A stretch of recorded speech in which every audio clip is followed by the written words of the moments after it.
জি 24 ঘন্টায় স্বাগত। Jack অলিবল studio থেকে আপনাদের সঙ্গে আমি শুভদীপ।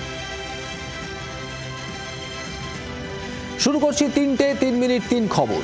ডোমজুড়ে নীল ছবির কারবার, শ্বেতা খানের পুলিশ যোগ। স্থানীয়দের দাবি পুলিশের সঙ্গে রীতিমতো দহরম মহরম ছিল শ্বেতার। সোদপুরে তরুণীকে নির্যাতনের সময় জোরে গান চালানো হতো। রাতে একদল তরুণী শ্বেতা আরিয়ানের ফ্ল্যাটে আসতো।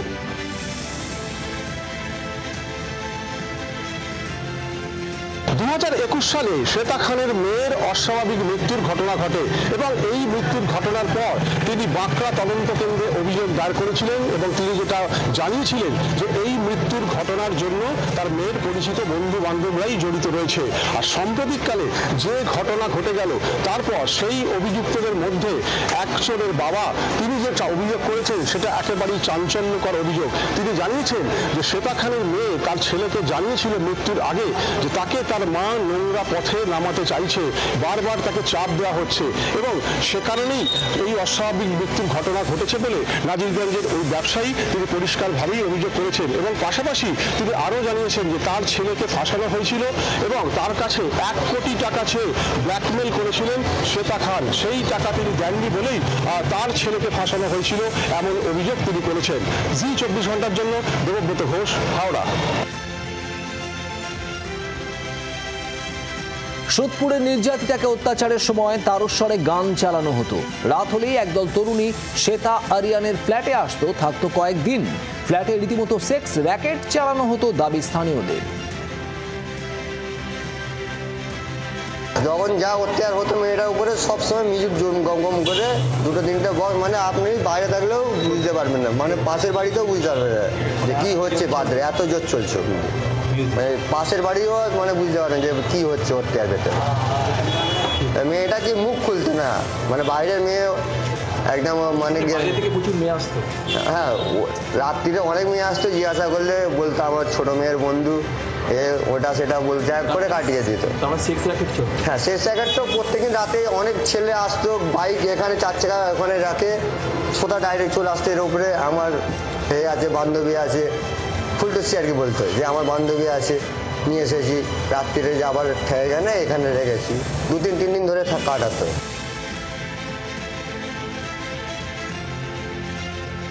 প্রোডাকশন হাউসের আড়ালে পর্নোগ্রাফির ব্যবসা, মা ছেলের বিরুদ্ধে পেঁয়াজের খোসা ছাড়ানোর মতো বিস্ফোরক তথ্য।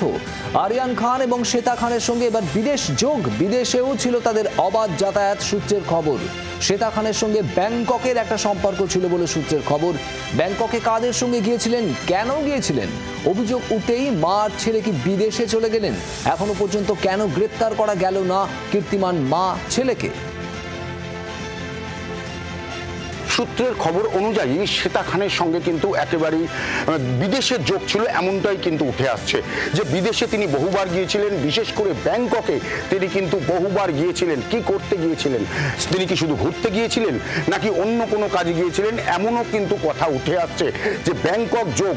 তাহলে কি তিনি এই যে পাওয়া যাচ্ছে না 4 দিন ধরে এখান থেকে পালিয়ে তিনি কি বিদেশ চলে গেলেন, এটা নিয়ে কিন্তু উঠতে শুরু করেছে প্রশ্ন। পাশাপাশি ব্যাংককে তিনি কি করতে যেতেন সেটা নিয়েও কিন্তু উঠতে শুরু করেছে প্রশ্ন। স্বামীকে খুন করেছেন সোনামি, উত্তরপ্রদেশে আত্মসমর্পণ। মোড় ঘুরে গেল মেঘালয় কাণ্ডের, আরও 3 জন গ্রেপ্তার। উত্তরপ্রদেশে আত্মসমর্পণ রাজা রঘুবংশীর স্ত্রী সোনাম রঘুবংশীর। স্ত্রী সোনাম ছাড়াও আরও 3 জনকে গ্রেপ্তার করেছে পুলিশ। মেঘালয়ে মধুচন্দ্রিমায় গিয়ে খুন হন মধ্যপ্রদেশের রাজা রঘুবংশী।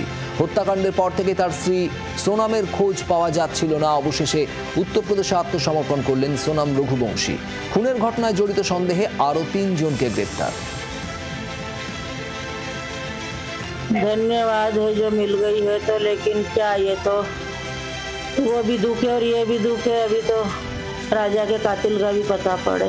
जितना दुख घूमने का नहीं था उतना दुख है उल्टा सीधा का होएगा हमको। तो अब जो भी है वो सामना हमको ही करना है, इसमें भी उसमें भी हम क्या कर सकते। अब जो जांच होएगी जब पता पड़ेगा क्या है क्या नहीं है।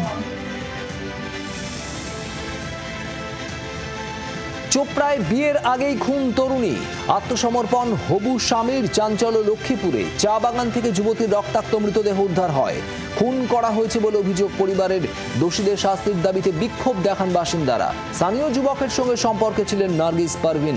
রবিবার বিকেল থেকে নিখোঁজ হয়ে যান তরুণী। প্রেমিক সহ যুবকের পরিবার খুন করেছে বলে অভিযোগ।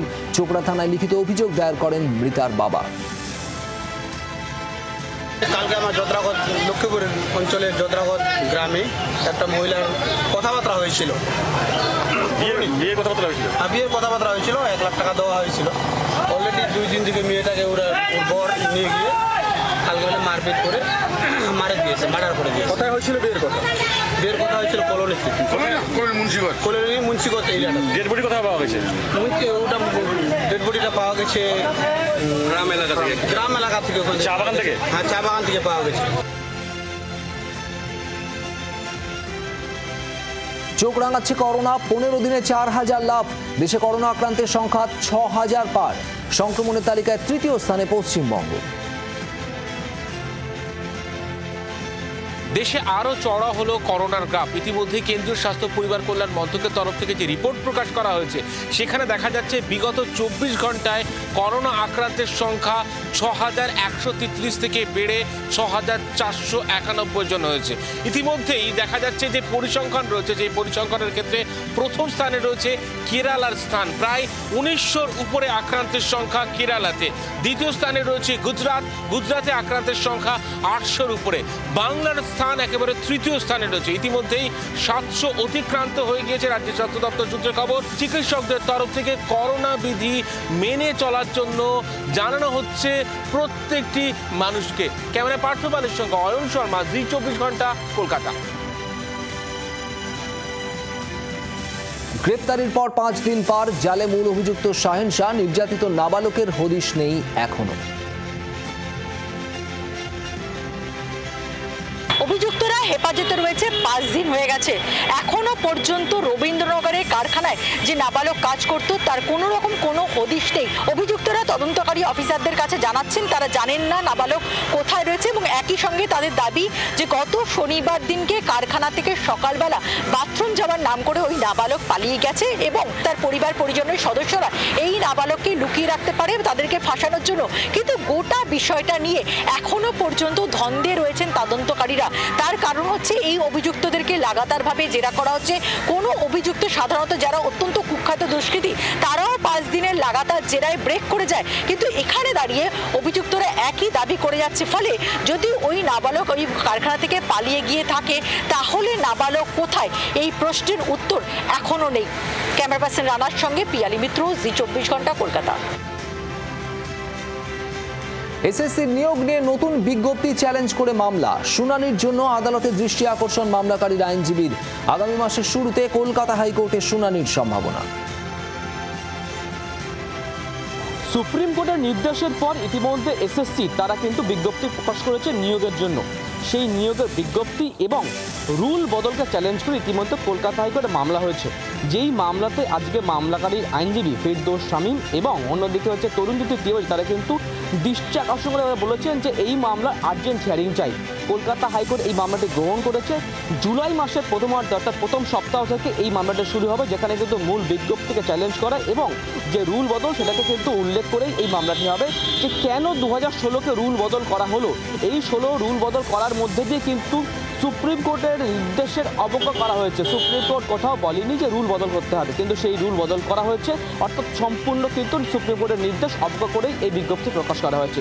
ফেলিক্সের সঙ্গে অর্ণবংশু, জি 24 ঘন্টা, কলকাতা। চাকরিহারা শিক্ষাকর্মীদের ভাতা আপাতত স্থগিত। এখনই ভাতার কোনো টাকা দেবেন না, প্রাথমিক পর্যবেক্ষণ বিচারপতি অমৃতা সিনহার। এত দ্রুত টাকা কিভাবে দিচ্ছেন, রাজ্যের উদ্দেশ্যে প্রশ্ন বিচারপতি অমৃতা সিনহার। দুপুর 2টোয় ভাতা মামলার ফের শুনানি। সুপ্রিম কোর্টের নির্দেশ মানতে বাধ্য সব সংস্থা। সেখানে কোন ক্ষমতা বলে নতুন স্কিম আনা হচ্ছে, আদালতে সওয়াল আইনজীবী বিকাশ রঞ্জন ভট্টাচার্য।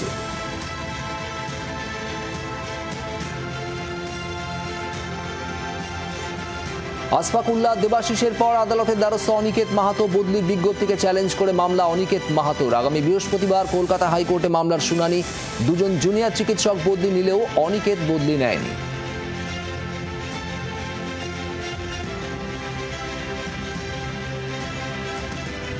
আরজি করের প্রতিবাদে 2 চিকিৎসক ইতিমধ্যে কলকাতা হাইকোর্টে মামলা করেছেন, আসফাকুল্লাহ নায়ার এবং দেবাশিস।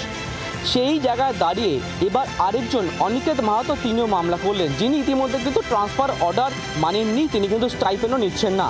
দুই ডাক্তার ইতিমধ্যে তারা কিন্তু মামলা করেছেন। তাদের মূল বক্তব্য এটাই যে তাদের ক্ষেত্রে কিন্তু ট্রান্সফার অর্ডার কোনোভাবেই বৈধ নয়, কারণ তারা সরকারি কর্মী নয়, তারা কন্ট্রাকচুয়াল, তারা স্টাইপেন্ড পান। কীভাবে সরকার তাদের উপর এই নিয়ম লাগু করছে সেটাকে তারা চ্যালেঞ্জ করেছেন। আগামী বৃহস্পতিবার 3 জনের মামলাটি একত্রিত শুনানি হবে কলকাতা হাইকোর্টে। ফেলিক্সের সঙ্গে অর্ণবংশু, জি 24 ঘন্টা, কলকাতা। টালিগঞ্জে আশঙ্কার মেঘ, শুটিংয়ে ব্যাঘাত, পরিচালক টেকনিশিয়ানদের দ্বন্দ্ব অব্যাহত। হলো না কিংশুক 1.5 ছবি হ্যারিওমের শুটিং। পরিচালক কল টাইম দিলেও আসেননি কেউ। ফের পরিচালকদের সঙ্গে টেকনিশিয়ানদের দ্বন্দ্বে টলিউডের একাংশে অচলাবস্থা। তার কারণ গত বছরের জুলাই মাস থেকে এই বছরের জুন মাসের আজকের তারিখ পর্যন্ত একটি নির্দিষ্ট ছবির শুটিং বারবার বিঘ্নিত হয়েছে শুধুমাত্র এক শ্রেণীর টেকনিশিয়ানের অসহযোগিতায়, এমনটাই পরিচালকদের অভিযোগ। আইনি পথে বহুবার এর মোকাবিলা করার চেষ্টা হয়েছে, কিন্তু ফল হয়নি। ফল কিভাবে মিলবে, কবে শুটিং শুরু হবে, কবে শেষ হবে ছবির কাজ, এবং এই ছবির কাজ শেষ করতে গিয়ে ইতিমধ্যে যেভাবে বাজেট বহির্ভূত খাতে প্রচুর ব্যয় বাড়ছে, কিভাবে তার মোকাবিলা করা হবে সেই উত্তর এখনো পর্যন্ত খুঁজে পাচ্ছেন না পরিচালকরা। জি 24 ঘন্টার জন্য ক্যামেরায় শুভ্রর সঙ্গে অয়ন, কলকাতা। 26-এর আগে রাজনৈতিক হুঙ্কার, পাল্টা খোঁচা। বাংলায় সরকার পরিবর্তন গোটা ভারতবর্ষের জন্য জরুরি। 2026 সালে বাংলায় বিজেপির সরকার প্রতিষ্ঠিত হবে। শুধু বাংলার জন্য নয়, গোটা ভারতবর্ষের জন্য জরুরি। ভারতবর্ষের ডেমোগ্রাফিক পরিবর্তনের চেষ্টা বন্ধ হবে, দাবি সুকান্ত মজুমদারের। এবার 26-এ ভারতীয় জনতা পার্টির সরকার তৈরি হবে পশ্চিমবঙ্গে, এবং হওয়াটা শুধু পশ্চিমবঙ্গের জন্য নয়, গোটা ভারতবর্ষের জন্য জরুরি। নচেত এই ভারতবর্ষের ডেমোগ্রাফিকে চেঞ্জ করে পশ্চিমবঙ্গের মধ্যে দিয়ে, পশ্চিমবঙ্গ তো যাবে রসাতলে, অলরেডি যেতে শুরু করে দিয়েছে, ভারতবর্ষেও ইসলামিক শাসন প্রতিষ্ঠা করার যে চক্রান্ত চলছে সেটা বন্ধ হবে। 14 জুনের তৃণমূলের বৈঠকে থাকবেন অনুব্রত মণ্ডল। যেহেতু এটা গোটা রাজ্যের বৈঠক, তাই থাকবেন, ফলে সেখানে উপস্থিত না থাকার কারণ নেই ঘনিষ্ঠ মহলে, বলেছেন অনুব্রত সূত্রের খবর। 21শে জুলাই উপলক্ষে 14 তারিখের বৈঠক। সেই বৈঠকে বীরভূমের কোর কমিটিকে ডাকা হয়েছে, গোটা রাজ্যের তৃণমূল জেলা সভাপতিদের ডাকা হয়েছে, পাশাপাশি ডাকা হয়েছে বীরভূম ও উত্তর কলকাতার কোর কমিটিকে। আগেরবার তৃণমূল ভবনে ভুতুড়ে ভোটার নিয়ে বৈঠক হয়েছিল, সেখানে বীরভূমের কোর কমিটিকে ডাকা হয়েছিল, কিন্তু সেই বৈঠকে অনুব্রত মণ্ডল থাকেননি। কিন্তু এবারের বৈঠকে থাকবেন সূত্রের খবর।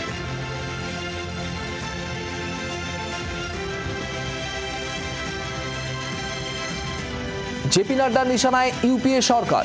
মোদী সরকারের 11 বছরের পূর্তিতে নিশানা। 2014-র আগে দুর্নীতিগ্রস্তদের সরকার ছিল। বিকশিত ভারতের কথা বলে, মহিলা সশক্তিকরণের কথা বলে মোদী সরকার। মন্তব্য বিজেপির সর্বভারতীয় সভাপতি জেপি নাড্ডার।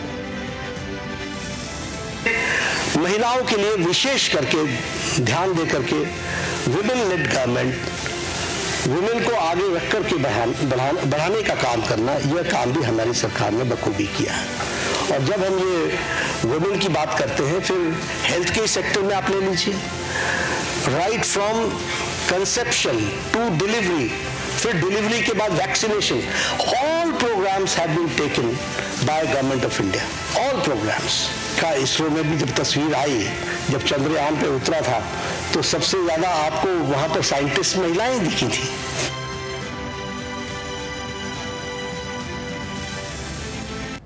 নেতাজি নগরে একাকী বৃদ্ধের রহস্য মৃত্যু। রামগড়ে বন্ধ ফ্ল্যাটে বৃদ্ধের পচা গলা দেহ উদ্ধার। 87B/2B রাজা সুবোধচন্দ্র মল্লিক রোডের এই বাড়ি পুরোটাই একজনই মালিক, তার নাম আশুতোষ দাস, যার বয়স 75 বছর। বিগত 3 থেকে 4 দিন ধরে তাকে এলাকায় দেখা যাচ্ছিল না। বাড়ির সামনে অন্তত 4 থেকে 5 দিনের খবরের কাগজ পড়ে আছে। বৃদ্ধ এমনিতেই কারোর সাথে খুব একটা মিশতেন না। তার ছেলে এবং মেয়ে দুজনই আছে, কিন্তু তারা কলকাতার বাইরে থাকে। কোথায় থাকে এ সম্পর্কে পাড়া প্রতিবেশীর কোনো স্পষ্ট বা সম্যক ধারণা নেই। এই অবস্থায় তীব্র কটু গন্ধ পেয়ে আজকে প্রতিবেশীরা নেতাজিনগর থানায় খবর দেন।